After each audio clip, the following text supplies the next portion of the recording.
Hey guys, Civilord here, back in with another action figure review. Today we'll be taking a look at the DC Multiverse quote-unquote Deluxe Theatrical Edition Peacemaker from... I'm guessing this is Peacemaker Season 2. I think the Peacemaker Season 1 look was in the Suicide Squad wave, or should I say the Suicide Squad wave with King Shark, who is the only figure I have from that wave, because I bought single carded one.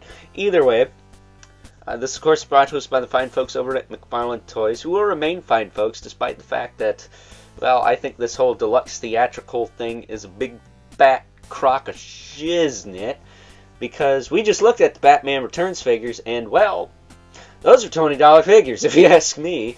This guy, a little bit better. I'm going to say this one is a little bit better, because you do get more in the box compared to those. So, with that being said, why don't we cut right to the chase and get into the meat and potatoes of this review and take a look-see at all Peacemaker has to offer in terms of accessories, starting off with a collectible trading card.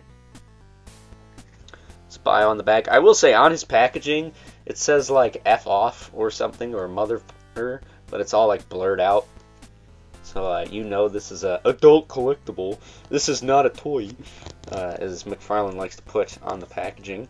And because Warner Bros. Has finally stopped being a bunch of cucks, we do get his Peacemaker, his trademark weapon of choice, which we can actually lift his arm up and put it in the holster here, which is where I will be keeping mine so it doesn't get lost. What's funny is I do have a second one of those, so if I ever do get that first one, I will give him that. That said, I'm half tempted to get the first one, because one thing this guy has is an alternate John Cena head, which, not for nothing, looks like little John Cena. That's pretty cool. And he also comes with alternate helmets. So here's one of them. Here is another one. And of course, they do have little slots on the inside, because you could swap these out with the helmet he's got on. And I think that is a pretty... It's a pretty decent, not too complicated tech they got going on there. I just nipped a little bit of his ear there. Nothing major, it's just frashing. But I guess if I ever get that first one, I do have the gun, I do have a better head sculpt, and I do have a helmet he could hold in his hand.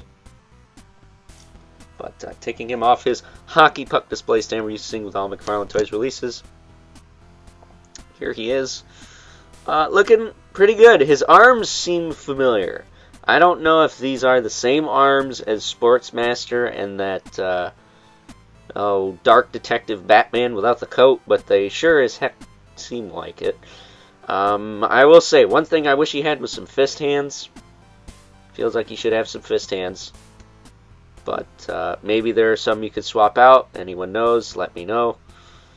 But as far as articulation goes, considering the fact he's got a helmet, he can look up really well. The magic of double ball pigs, people. He can look down really well. Get some tilt out of that. He can rotate. Shoulders go up, back down, rotate all around. He does have that butterfly cap thing. Oh, well, it actually shifts a little bit more down than it did earlier. But it's pretty limited due to his shirt and his shirt sleeves. He does have a bicep cut, which is not the best looking thing, but it does break apart at the sleeve, so it's not as egregious as you might think. He does have double elbow, which does look pretty egregious. I don't know why he's got a giant gaping maw right there, but oh well. Dare I say the Cliffs of Dover. That reference makes a little more sense in this video, because there's a lot of heavy metal in this show. I'm not going to lie. He does have the ball hinge wrists that will hinge, rotate, and swivel. A little sticky, but not terrible. Popping his shoulders up, his torso can move. this far back, which is not very far, and this far forward, which is, again, not very far. So he can basically straighten out. Hips can kick forward as much as his belt and undies will allow. Ooh. There we go. It's a little tough to kick his legs out even, but he does have a thigh pad on this side. That's probably why. And his holster, is that connected to? Oh, that's connected to his leg. So that's why that's hard to do. If the gun wasn't in there, it'd probably be easier. He does actually have a thigh cut, a little bit, mostly in though. It's an innie. Then he does have double knee, which again, kind of chunky on the top, not so bad on the bottom.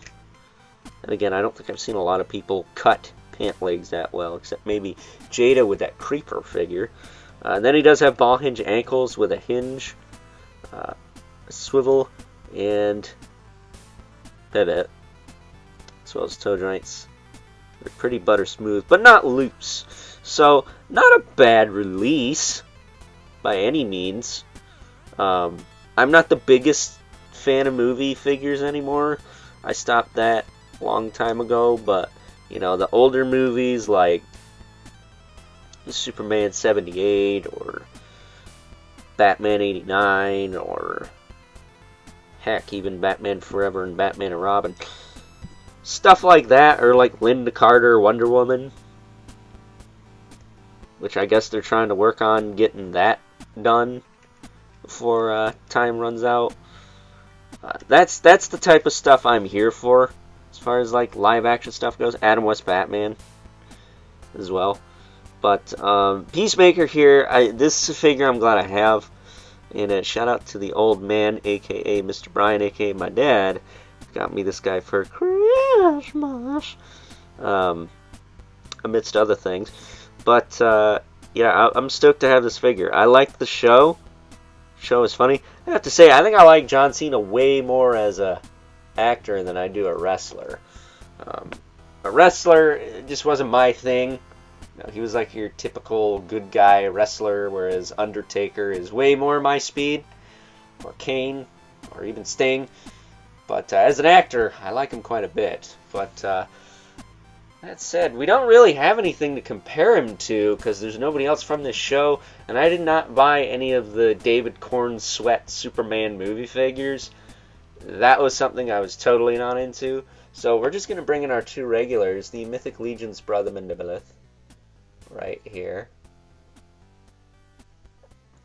And the infamous 11 Spawn, who is just a hair shorter than John Cena here. But then again, good old Al Simmons is not a professional wrestler, or was a professional wrestler. I think John Cena retired this past year.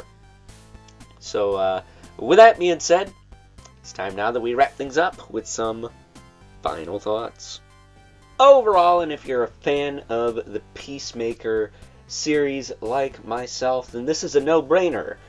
Only thing is, I'm not entirely sure if he's sold out or not, so best of luck to you if you're trying to obtain this figure. But at the end of the day, my only major gripe I have with good old Peacemaker here is the lack of fist hands. I think he should have had a pair of fist hands. Other than that, we get the alt head, we get the alt helmets, we even get Eagly, despite the fact that he is reuse of the Beast Boy Eagle.